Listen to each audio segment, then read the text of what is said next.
Yeah, what's that one ref that had that altercation that was cheating? Tim Donaghy. Yeah. How many do you think it's another ref that's in the NBA right now that's like him? A club of them.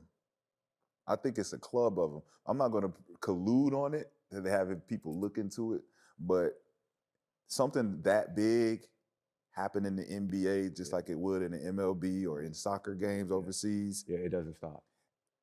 Not with one. If one takes the fall, it's like, oh, let's not look into this no more. It don't happen no more. But we clearly see the discrepancies in certain games where the swing for Vegas hits the numbers. Yeah. Well, this one guy takes this important guy out of the game. Next thing you know, the game is different now. Right? These are elements that bookies know about, gamblers know about. Hey, man, this is a game we need Luka out. He gets 2 technicals before halftime. What? How? Oh, shit, it fit Vegas. Right? So we look into it, you say, man, who could have been? We don't know. David Stern ain't here no more. You know what I'm saying? That cover up goes back far beyond where we even start paying attention to it. So I look at that situation like there's always some dirt under the nails.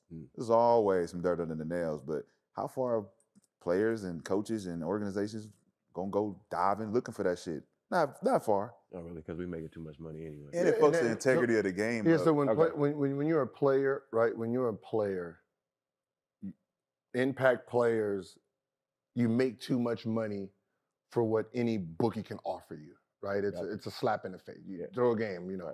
Oh yeah, I give you 200,000. You know what I mean? So what you have is the easiest group to manipulate is referees. All you do is just figure out their habits, get inside their habits, then you have them by the balls, right? You want to make a little extra money. You know, if a referee is making 20 grand per, they don't make 20 grand per game, right? But if someone offers them 20 grand for this game and says, all right, over under 212, right? The money's on the over. You would never know he rigged that game because he's gonna rig it in the favor of the stars. Wow. Right? So now you're playing in that game. This is a game you're gonna have 40-50. Because all I have to do is just blow the whistle every time I think you got touched.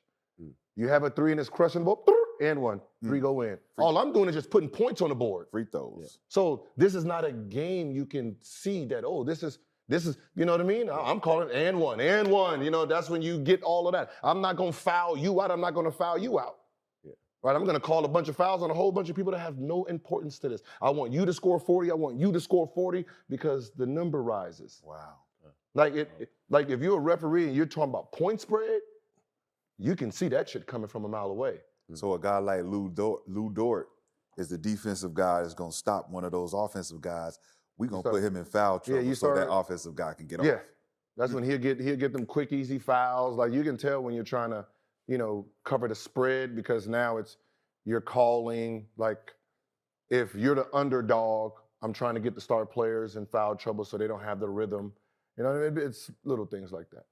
So just for clarity's sake, entry-level refs earn about 250 grand a year or can make up to that amount.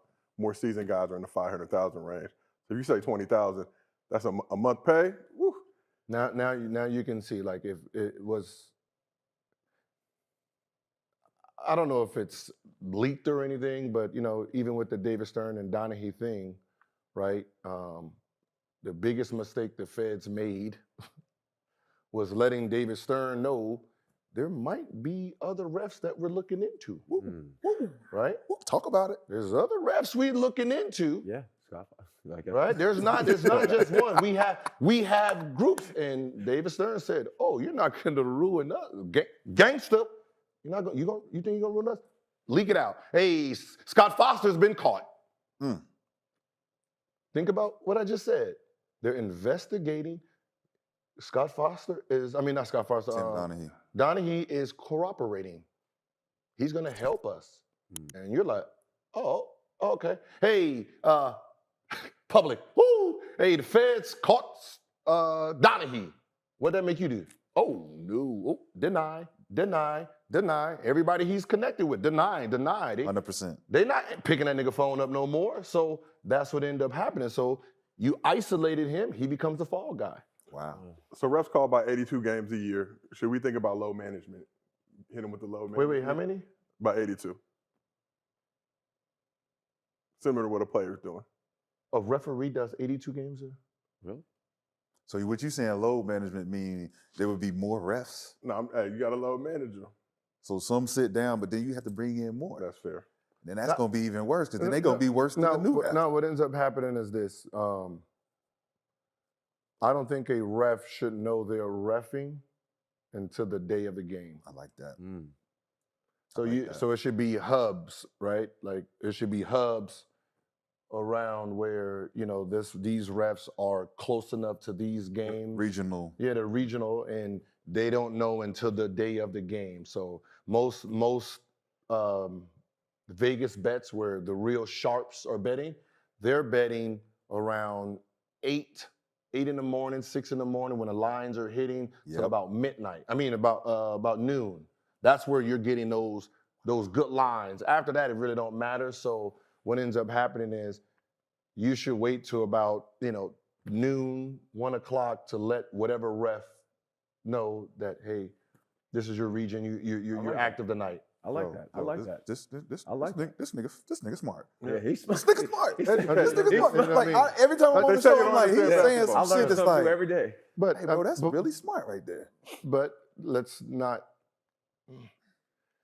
We don't want to throw this out there, but let's not pretend that there's bosses of referees. There's bosses of those bosses. Yep. There's boss. I mean, you know what I mean. So there's levels of control. So it's not. Yeah. These motherfuckers ain't thinking on their own. I can tell you that. Yeah. You know, you're not. Jabby at the top. You're not gonna come out there and be rogue. I can tell you that for fucking sure. For sure. Last question for y'all. We'll keep this quick. So media gets to vote on MVP, regular season awards, postseason awards. Should players and coaches get to vote on officials? As far as giving the officials an award? No, I'm just saying, like, yo, these are the ones we rocking with, and if it's universal, like, all right, these players are rocking with. Referees should get awards. Employee of the month. They're employees, right? Yeah. Like any other business, employee of the month. Oh, this motherfucker's demoted. You see, they do it. Like, if you are a bad ref, like there's some ref that's been 10 years and they've never got a finals job. Right. There's a reason the same refs are finals referees. They know how to swing them calls, bro. And they're good in the moment. I can tell you, I think I mentioned it, but it should have been a bigger deal than it was.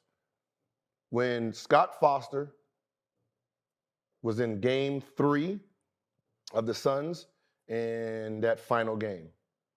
If we know that Scott Foster and Chris Paul has a problem. Yep. It's a big problem where Scott Foster could not referee Chris Paul games anymore. Right. There was a minute where he couldn't referee, and he comes back for the finals. Chris Paul and them go up 2. Game 3, Scott Foster was there for game 3. They lost. The last game, the deciding game, you put Scott Foster, which Vegas, it swung 100%.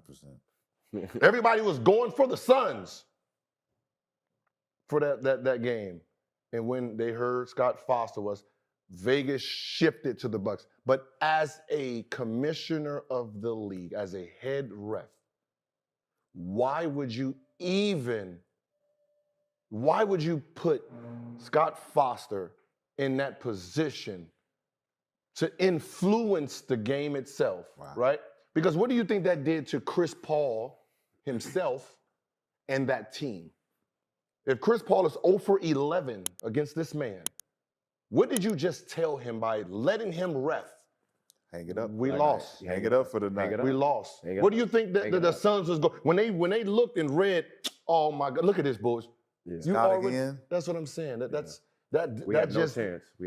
We have no chance tonight. No chance tonight. No chance.